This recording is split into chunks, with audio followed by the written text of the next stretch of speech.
என்ன உன் புருஷன் வீட்டில் இல்லையா? என்ன ஒரு ஐரடி பாத்தியா? உன் புருஷனே உன்னை பார்த்து புருஷன் வீட்டில் இல்லையான்னு கேட்குறான்.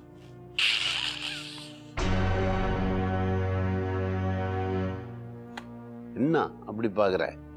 அடையாளம் தெரியலையா?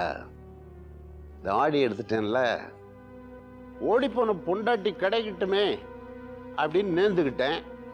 கிடைச்சிட்டேன்ல, எடுத்துட்டேன். இந்தா மல்லிப்பூ வாங்கிட்டு வந்து சும்மா கேட்ச் பிடி பாப்பா.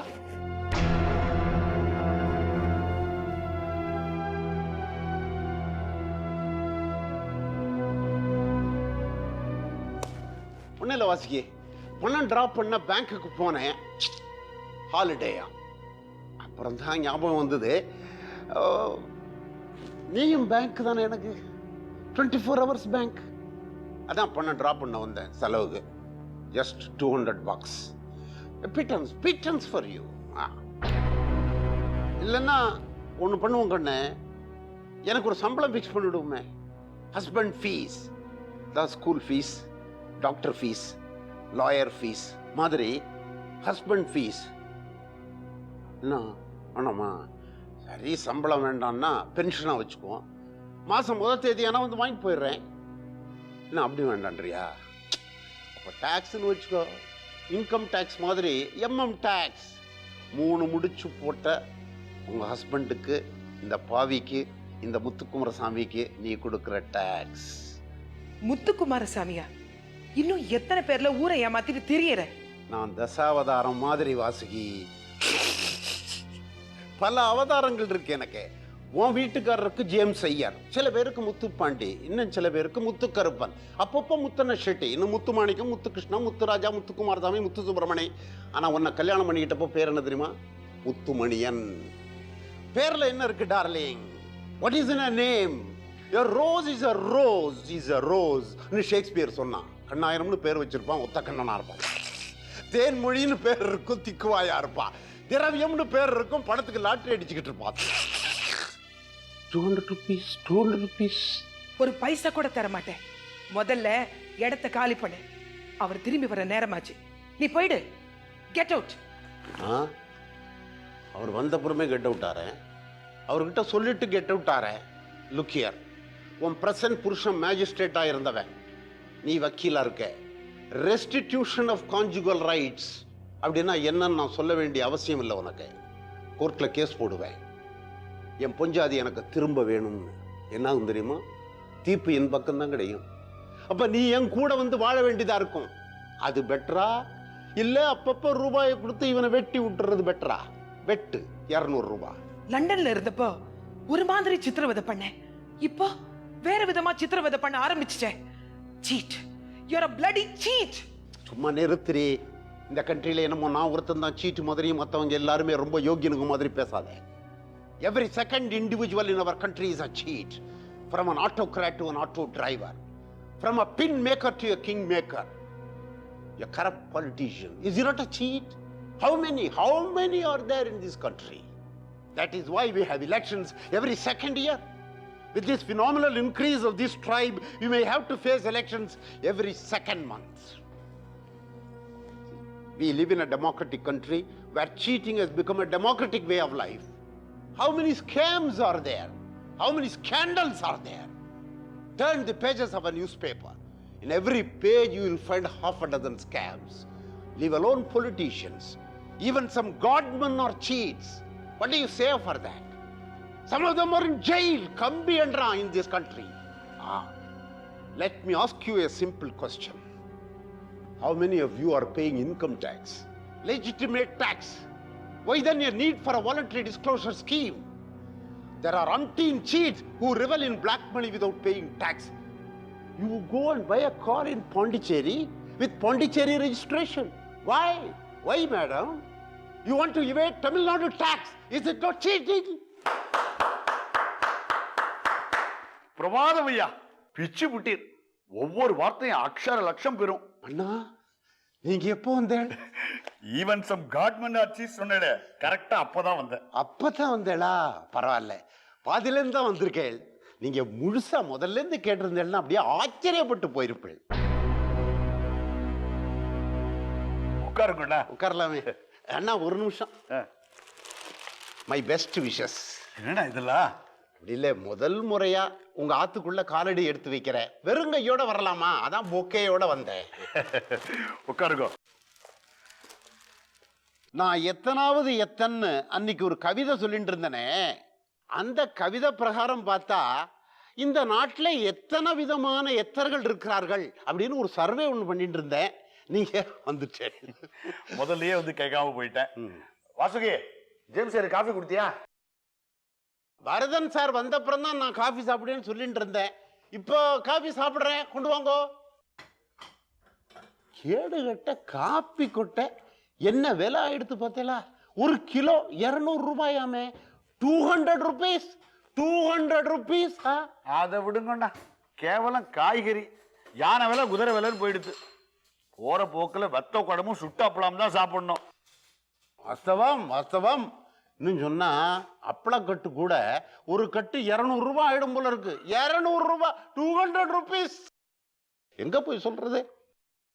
டவரால வச்சே கொடுத்துருங்க எனக்கு.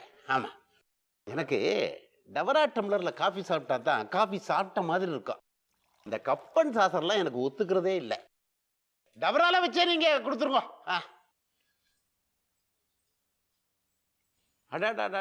டவராலேயே வந்துடுதா? தேங்க்யூ வாசுகிமா. காஃபி சாப்பிடும். நான் போய் கை கால அலமின்னு வந்துடுறேன். வந்துருக்கோம்.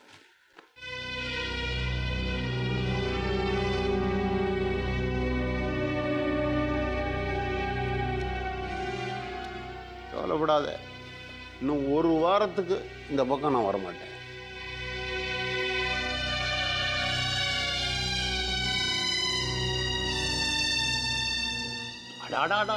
என்ன கைமணம், என்ன கைமணம். என்னவோ இந்த சாதாரண காஃபிக்கே இப்படி சொல்லிட்டீர். அவ சமையல் இருக்க பிரமாதம். எனக்கு தெரியாதா? உங்களுக்கு எப்படி தெரியும்? ஃபேஸ் ரீடிங்லயே சொல்லுவேனே. அப்ப இந்த மூஞ்சியை பார்த்து சொல்லக்கூடாதா? தப்பா நினைக்க கூடாது. இந்த மூஞ்சி இருக்க, இது ஒரு அப்பாவித்தனமான மூஞ்சி.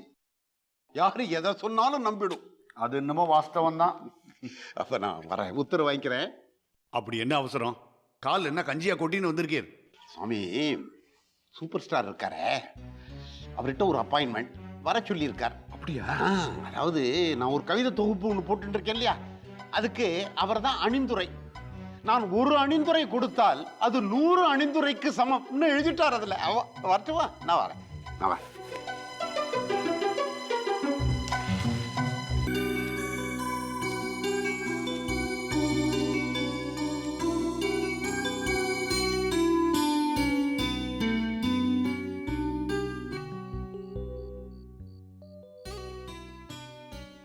லக்ஷ்மணா, என்ன? நாளைக்கு உன் பிறந்த நாள். ஆ 7-10 பேர் ஃபோன் பண்ணிட்டாங்க. மாலை போட்டு உனக்கு வாழ்த்து தெரிவிக்கணுமா? நாளை காலையில எப்ப வரணும் டைம் கேக்குறாங்க. எனக்கு இதெல்லாம் பிடிக்காதுன்னு தெரியும் இல்லையா உனக்கு? ஒரே ஒரு செகண்ட் பார்த்துட்டு மாலை போட்டுட்டு போறேன்றாங்க. வந்துட்டு போட்டுமே. மாலையெல்லாம் ஹால்லே வச்சுட்டு போக சொல்லு. யார் யார் வந்திருந்தாங்கன்னு அப்புறமா பார்த்து தெரிஞ்சுக்கிறேன். என்னடா லக்ஷ்மணா, நல்லா இருக்குமா அது? நான் சொன்னதை அப்படியே சொல்லு போதும். பெரிய மனுஷங்களாம் இருக்காங்க. அவனை விட யார் பெரியவன்? பிரேம் கூட ஃபோன் பண்ணாரு. யாரு? பிரேமியா? இல்ல, ஹைகோர்ட் ஜட்ஜ் பிரேமானந்த். ஓ, அவரா? பார்க்கலாம், நீ போ.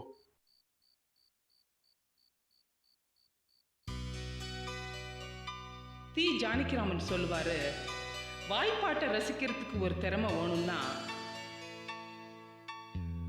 வாத்திய இசையை ரசிக்கிறதுக்கு அதை விட பன்மடங்கு திறமை வேணும் அப்படின்னு சொல்லுவாரு.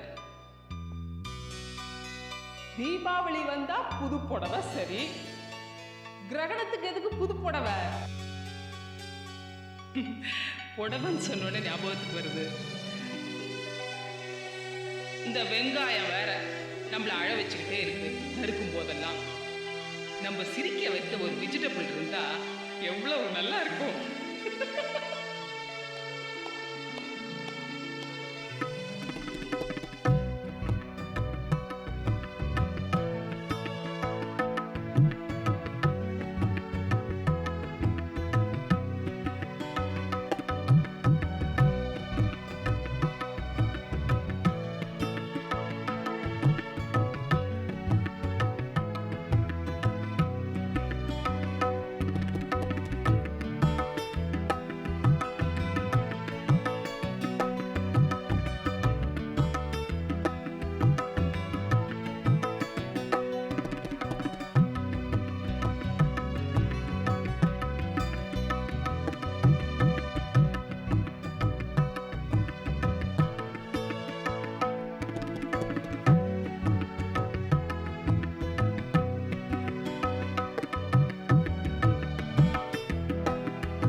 எஸ் பிரேமி.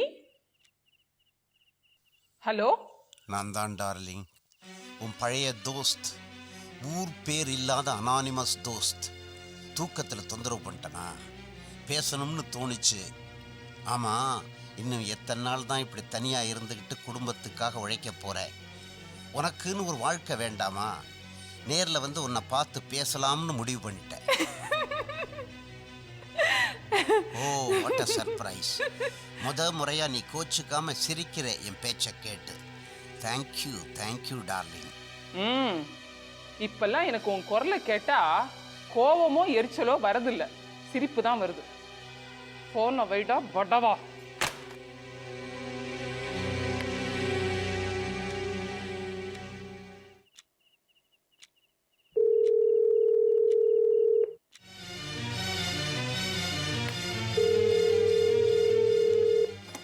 ஏன்டா இப்படி உயிரை வாங்குற? பாஸ்டர், உனக்கு வேலையே கிடையாதா? சோம்பேறி, போன வைடா. ஹலோ ஹலோ, பிரேமி தானே பேசுறது? நான் லக்ஷ்மண் பேசுறேன்.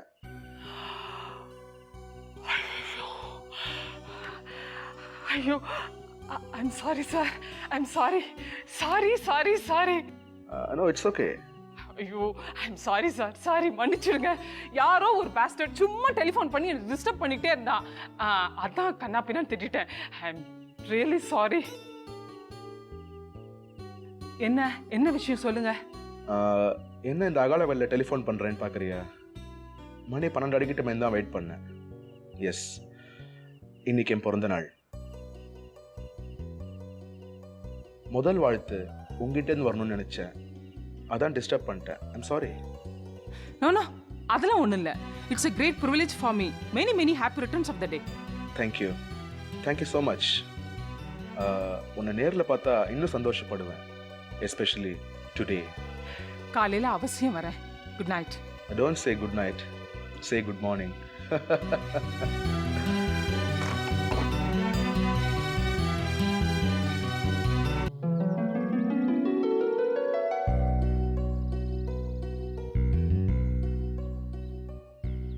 வாமா பிரேமி, வா. அவருக்கு இன்னைக்கு பிறந்த நாளாமே. ஆமா, உனக்கு எப்படி தெரிஞ்சது? அவர் தான் ஃபோன் பண்ணாரு, விஷ் பண்ணிட்டு போலான்னு வந்தேன். சரி, மேலதான் இருக்கா, போமா.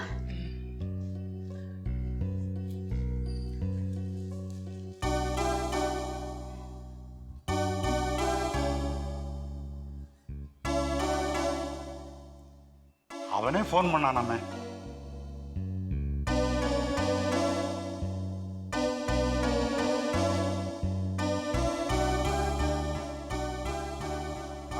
Welcome. Sorry for disturbing your dead of night. அப்படிலாம் ஒன்றும் இல்லை. என்னுடைய பிறந்த நாள் வாழ்த்துக்கள். Many happy returns of the day. Thank you friend. வா உட்காரு. பிறந்த நாள்னு சொல்லி ஊரை கூட்டிக்கிட்டு கும்பாளம் போடுறதெல்லாம் எனக்கு பிடிக்கிறது இல்லை. ஐ ஹேட் இட். மனித பிறப்புங்கிறது ரொம்ப சாதாரணம். என்ன அச்சீவ் பண்ணோங்கிறது தான் முக்கியம் இல்லையா? நானும் அப்படிதான். வந்துட்டு போனதுக்கு அப்புறம் தான் என் பிறந்த நாளே எனக்கு ஞாபகத்துக்கு வரும். பிரேமி, எப்போவாவது நான் பாட்டு எழுதுறது உண்டு. அப்படியா? சாகித்யம் கூட எழுதுவீங்களா? சுமாரா. இன்னைக்கு காலையில் கூட ஒரு பாட்டு எழுதினேன். கேட்குறியா? டைம் இருக்குமா? ஐயோ, அதை விட வேற என்ன பாக்கியம் வேணும் எனக்கு.